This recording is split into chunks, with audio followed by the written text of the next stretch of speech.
Hi everyone, welcome to Today in Tech with myself, Dan Bumby. Today I've got our support manager, Paul Gardiner. Morning. Good morning. So just a brief overview. Today in Tech is a series of podcasts and videos where I'm chatting to our staff members, our ecosystem partners, our vendors, etc. And technology leads here in Simoda, really about what's hot in their technology area, and just chatting randomly about their stuff. So here we go. So today, again, I said I've got the pleasure of Paul joining us today, our support services manager. So as this is the first time we're doing Today in Tech with myself, with you, can you just give us an overview of your role here at Simoda? Yeah, sure can. So I'm support manager here at Simoda.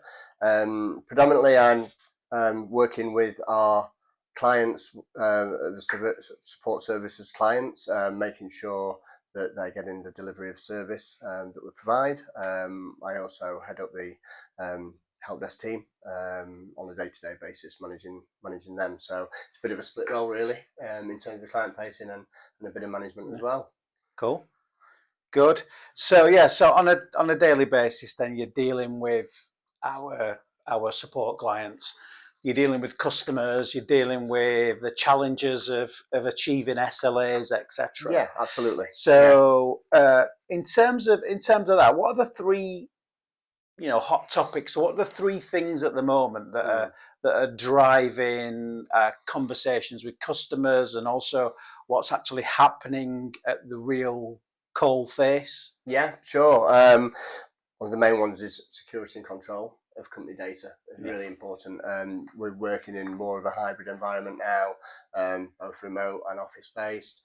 So having that control over your data, making sure it's secure, that's something that we speak about every day to our clients. And with the things in place, government-backed schemes like Cyber Essentials, companies are really interested in adopting that to make sure that not only they're in control of the company data, but they can prove to both of their customers and their suppliers that their data is secure. So I tend to find that when you look at security, and in all of the things that I'm doing around the Today in Tech, security touches every part of our business. It's just critically important. I think in terms of from a security perspective, are you seeing a difference between smaller businesses and larger businesses, or are we seeing across the board the requirements for increased security? I think fundamentally it's across the board. It doesn't matter what size of business you are. Your company data is paramount to your business. Yeah.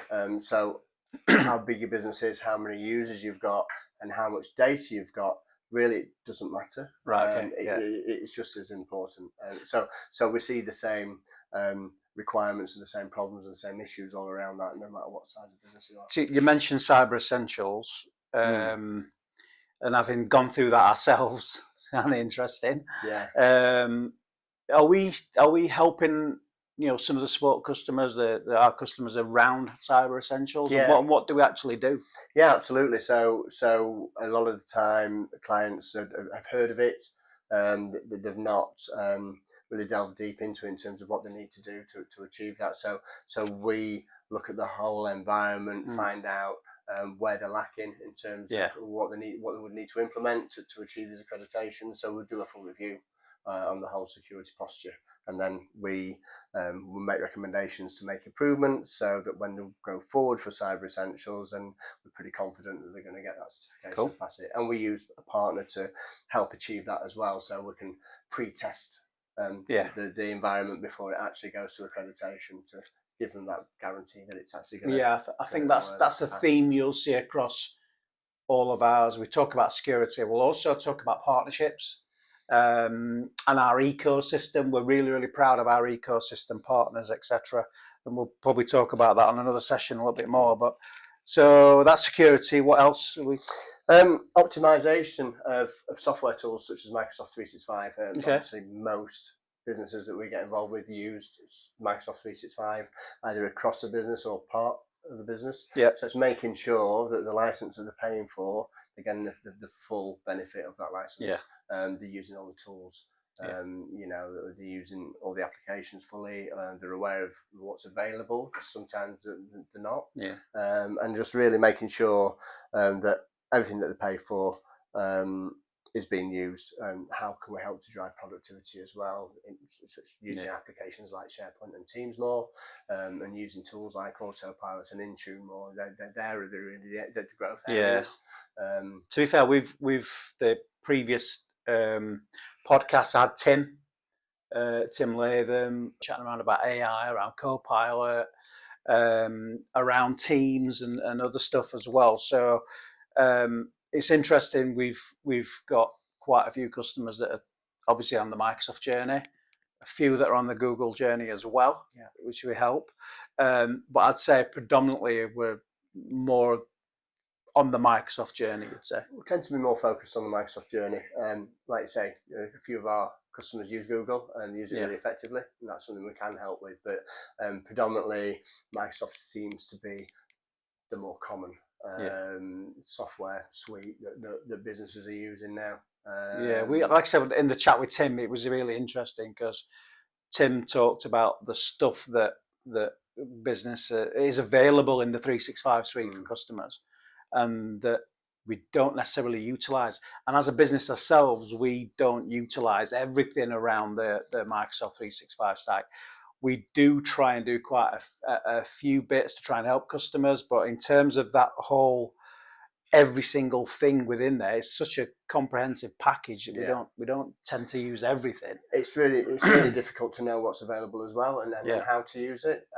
From a support perspective, what's really beneficial for our customers in the 365 suite are Autopilot and Intune. So streamlining that new starter process with Autopilot, using Intune to push out group policies. Because a lot of businesses now, because they're going cloud, they haven't got a traditional domain controller that would push out those policies. So using something like Intune to do that, it's already part of that 365 Business Premium license. Oh, brilliant.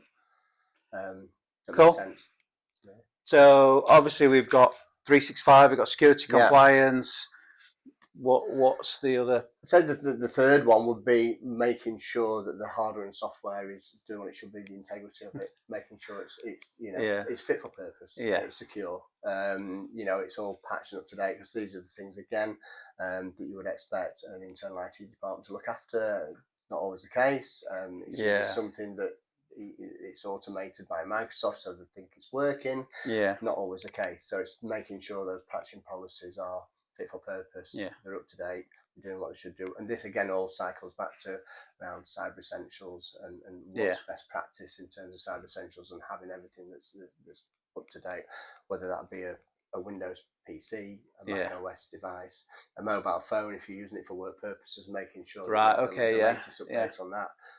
So that whole ecosystem of devices that people are using, it's really important that for security purposes that they're totally up to date and patched. Because if they're not, then that's an easy way for people to get in and cause some. So again, security layer, understanding that the hardware is fit for purpose and making sure that it does the job that they want, and they're not just investing in stuff that they don't necessarily need to invest in. That's a critical one. I know that we'll touch on the support of the customers, and the one thing that you drive heavily within our customer base is quarterly reviews.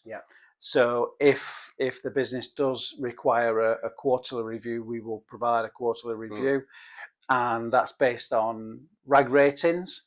So red, amber, green, in terms of individual parts, whether it's network, whether it's the applications, the servers, whatever that might be. That is something that is our customers love. It's a really helpful tool. And it allows us to map out the journey. So in the course of looking after a customer over a 12-month period, and we've got those quarterly reviews in place, we can look back at the start of the contract, where we took them on, where the areas were that we needed to improve on, what were reds, moving to amber, what were amber, moving to green.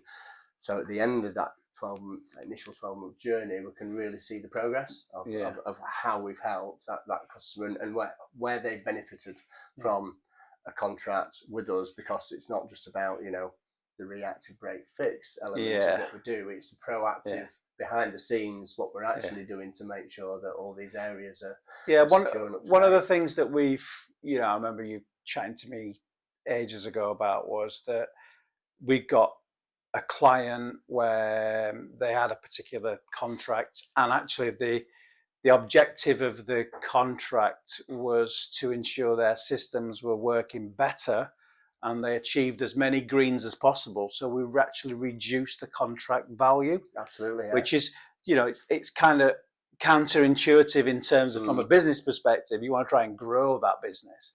But actually you were advising that we need to reduce their contract because they're less of a risk. Yeah, and the way we look at that is risk is lower. They're taking on the recommendations that we're making, so they're working more as a partner with us because they see the value in that, and because they are doing that and investing back in their infrastructure, then it's reducing the risk to the help desk, to the man hours that's needed to run that contract, and ultimately, if that frees up money for the business to spend in better areas, then it's going to improve their business as well, which is good. Well, I find the whole approach to sort of managed services a refreshing one for us. And I think you're doing a fantastic job with that. So long may that continue, mate. May that continue. Absolutely. Yeah. Well, it's going really well, and we just hope we can reach out to some more partners and customers, and spread the message really. So lastly, our lovely viewers that are watching. So one piece of advice that you could give our customers right now for the next 90 days that's going to add real value, what would that be? I would say review your business continuity and disaster recovery plan. Okay. It's something that we know we need it. We know it's there. We might look at it, take it out of the drawer once a year. Is this fit for purpose still? But review it regularly, test it, make sure it is working. We've recently done a test from our help desk disaster recovery plan. So we had everybody working from home. Just in case we couldn't get into the office. Did it work effectively? Were we still hitting SLAs? Were we still delivering what we needed to? And the answer was yes. So that's a peace of mind knowing that that's in place and it works. Is that something we can help our customers with? Yes, and we do. So it's something that comes up in the quarterly business review. We discuss that as part of the QBR, whether they have a business plan, whether you've got that in place, or whether you need help with mapping that out. We've got a template that we can send out that we use to help map that out. So it's really important that is there, because continuity of business is paramount in the event of something bad happening. Yeah. Cool. All right. So thanks for watching. That's short and sweet. We'll try and keep these sessions as short and sweet as possible, so it's bite-sized information for people. But thanks for watching. I hope you found it really useful.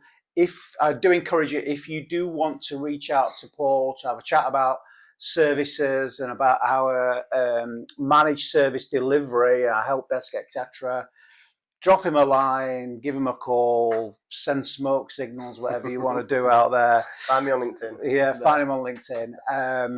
And let's have a chat. I think interestingly, watch this space. We have in the next session, I've got Christian Colton, who's our head of services, and we're going to be talking all things professional services and network services, which is a part of our business, which is really flying. But until next time, thanks very much. Thanks, Paul. Thanks so much for your time. And I'll see you soon.